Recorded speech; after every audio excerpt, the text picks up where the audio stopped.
시편 102편 1절로 28절 말씀 함께 읽었습니다. 시편에는 그 시편마다 각 시편마다 제목이 달려 있죠. 오늘 시편의 표제어는 고난당한 자가 마음이 상하여 그의 근심을 여호와 앞에 토로하는 기도다, 그렇게 붙어 있습니다. 공경에 처한 사람이 하나님께 도움을 간청하고 있는 그런 기도입니다. 마음이 상할 대로 상한 한 사람이 여호와를 부르며 하나님 얼굴을 숨기지 말아달라고 간절히 부르짖으며 울고 있습니다. 하나님의 응답이 너무나 절실한 사람입니다. 얼마나 간절한지 그의 마음이 날짐승과 같고 또 시르는 풀들과 같다, 그런 표현들을 쓰고 있죠. 1절부터 11절까지는 개인적인 탄식의 기도 내용입니다. 그리고 12절부터 마지막 절까지는 공동체적인 요소가 혼합된 또 다른 전환이 일어나는 그런 내용입니다.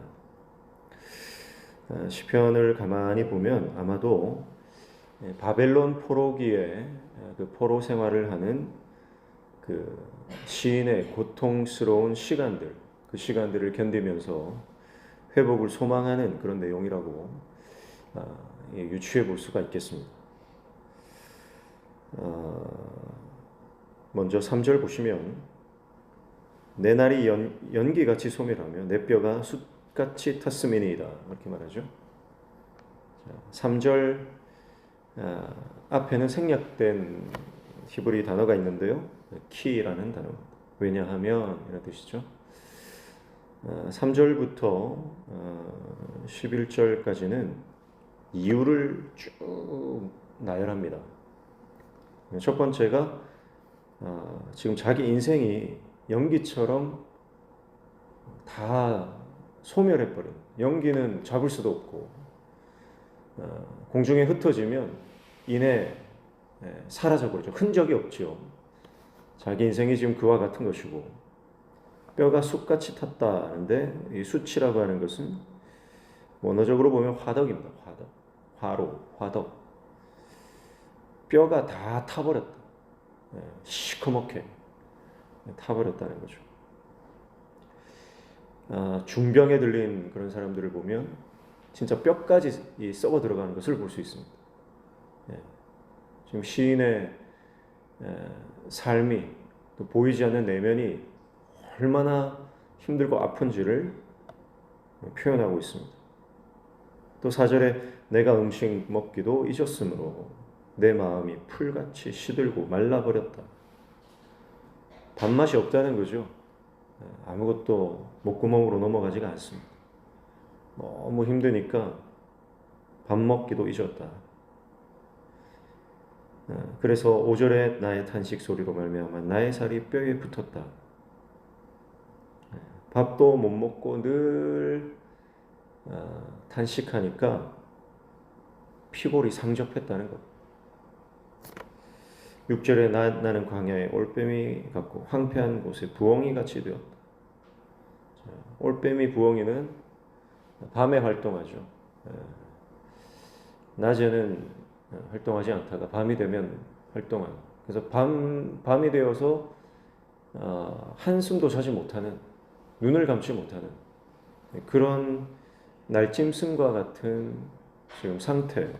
그래서 7절에 보니까 내가 밤을 새우니 지붕 위에 외로운 참새 같으니, 잠을 이루지 못하고 있다는 겁니다.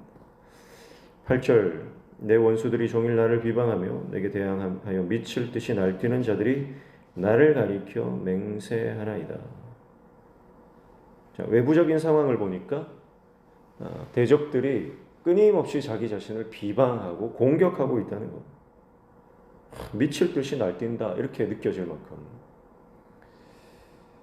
외부적인 상황도 힘들고, 또 9절에 나는 죄를 양식같이 먹으며 나는 눈물 섞인 물을 마셨나이다.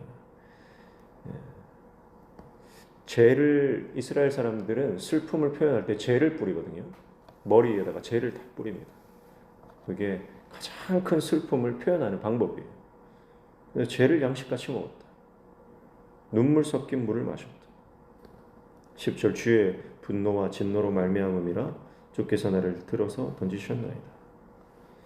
들어서 던졌다라는 말을 이렇게 보니까 아마도 지금 이스라엘 유대 땅에 머무르지 못하고 이방으로 추방, 이방 세계 포로로 잡혀간 그런 상황이라고 볼 수 있겠습니다.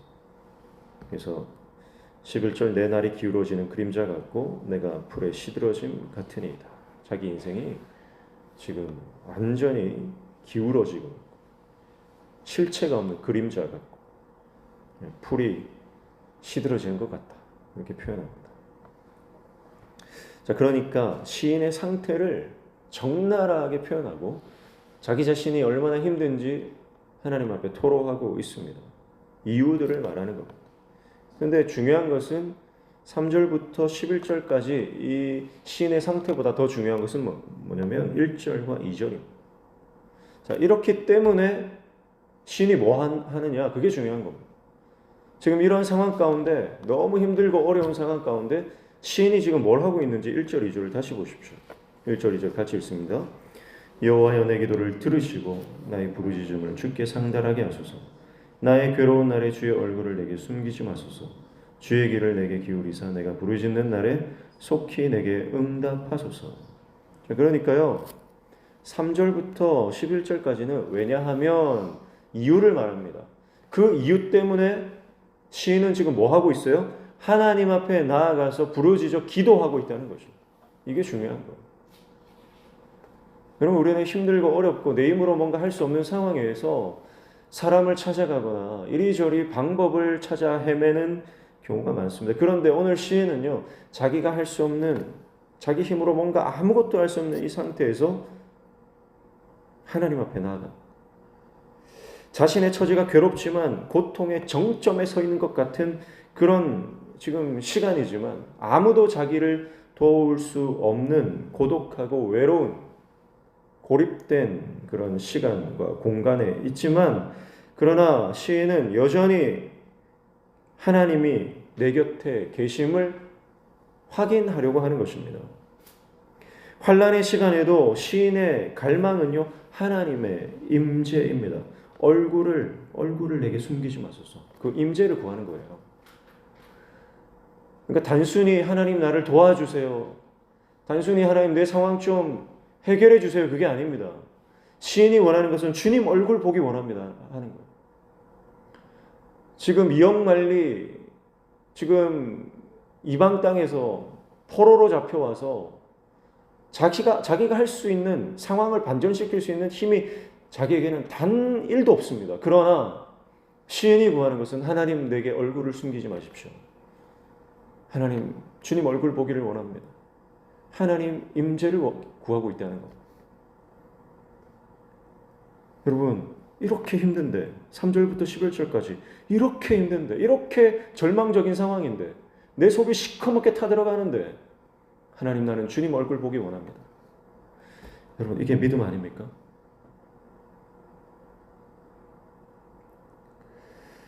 결국 하나님의 임재 그것이 시인에게는요 가장 큰 구원이고 가장 큰 은혜입니다. 사랑하는 성도 여러분, 문제 해결을 위해서 기도하기보다 먼저 우리가 기도해야 하는 것은 주님의 얼굴입니다. 하나님의 임재입니다. 하나님의 임재가 우리 가운데 있을 때 결국 그것이 우리를 구원으로 하나님의 은혜로 인도하는 것이죠. 사랑하는 성도 여러분, 아무것도 할 수 없는 무기력과 두려움과 절망의 시간들, 그러나 그 시간 속에서도 하나님이 함께 하시면 여러분 인생이 이해할 수 없는, 인생이 줄 수 없는 하늘의 위로와 평강이 우리에게 임하는 줄로 믿습니다. 그래서 그렇게 하나님의 임재를 구했더니 12절부터 갑자기 상황이 반전이 돼요. 12절 보십시오. 주 여호와여 주는 영원히 계시고 주에 대한 기억은 대대에 이르리이다. 그렇게 말합니다. 아니 3절부터 11절까지 그렇게 자기 처량한 신세를 하소연하던 시인이 갑자기 12절부터요. 주님을 찬양해 버립니다. 하나님을 찬양해 버립니다. 여러분, 이것은 뭐예요? 1절과 2절에 시인의 이 간절한 기도, 하나님의 얼굴을 구하는 것이 응답되었다는 말이에요. 상황이 바뀐 게 아닙니다. 시인의 마음이 바뀐 거예요. 그래서 12절부터 하나님을 찬양해 버립니다. 완전히 분위기가 반전되죠. 완전히 영적인 흐름이 바뀌어 버립니다. 하나님의 영원한 통치를 찬양하면서 문나라들과 왕들이 여호와의 이름을 두려워하고 여호와가 영광 가운데 나타나실 것을 확신하는 내용들로 12절부터 꽉 차 있습니다. 마지막 절까지요.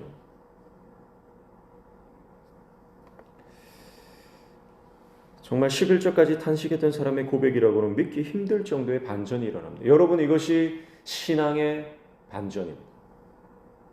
여러분, 우리가 하나님의 얼굴을 경험할 때, 주님의 임재를 경험할 때, 여러분, 우리 가운데 이런 반전의 역사가 일어나는 줄로 믿습니다. 아니 그렇다고 시인이 지금 당장 포로에서 풀려나서 고향으로 돌아가는 것도 아니잖아요. 지금 자기 자신을 대적하는 원수들이 갑자기 자기 편이 된 것도 아니잖아요. 그러나 시인이 확신하는 게 하나 있습니다. 하나님이 내 편이시라는 것, 하나님이 구원이시라는 것, 하나님이 내 기도를 들어 응답하신다라고 하는 것이죠. 사랑하는 성도 여러분, 이것이 믿음입니다. 보이지 않고 잡히지 않는 것을 믿음으로 바라보며 선포하는 것입니다. 탄식으로 시작했지만 희망으로 끝을 맺는 것이, 이것이 바로 우리의 신앙의 반전이고 우리의 모습인 줄로 믿습니다. 사랑하는 성도 여러분, 어떤 상황이든 하나님이 우리와 함께 하신다는 것을 잊지 마시고 주님의 임재를 구하십시오. 그리고 그 임재 안으로 들어가십시오. 그러면 상황이 변하지 않아도 그 상황을 극복하고 도전하고 그리고 돌파할 수 있는 능력을, 믿음을 우리에게 하나님 허락해 주실 줄로 믿습니다.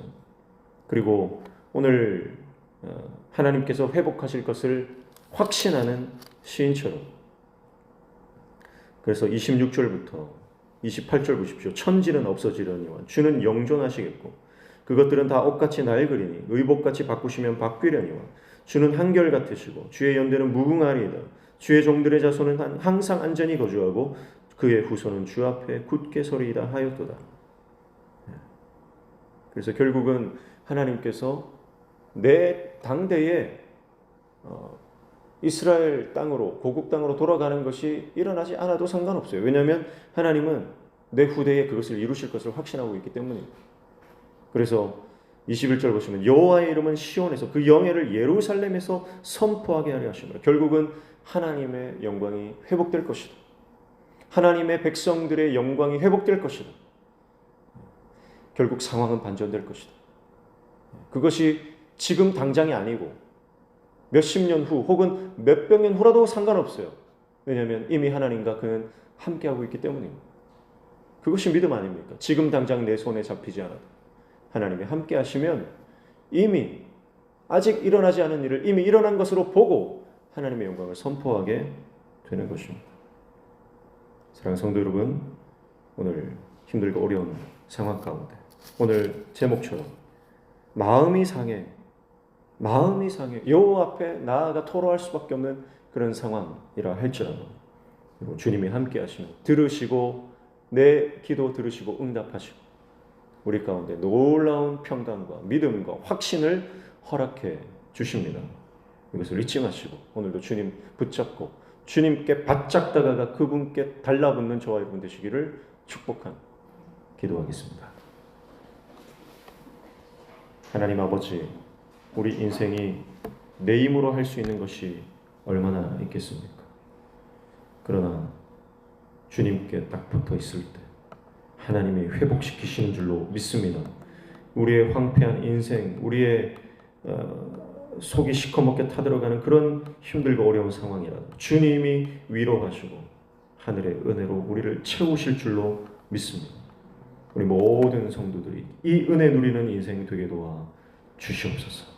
오늘도 주님 말씀 붙잡고 기도할 때 우리 기도에 들어 응답하여 주시며 우리 삶의 모든 막힌 문들이 열려지는 형통의 은혜 허락하여 주시옵소서. 예수님의 이름으로 기도하옵나이다.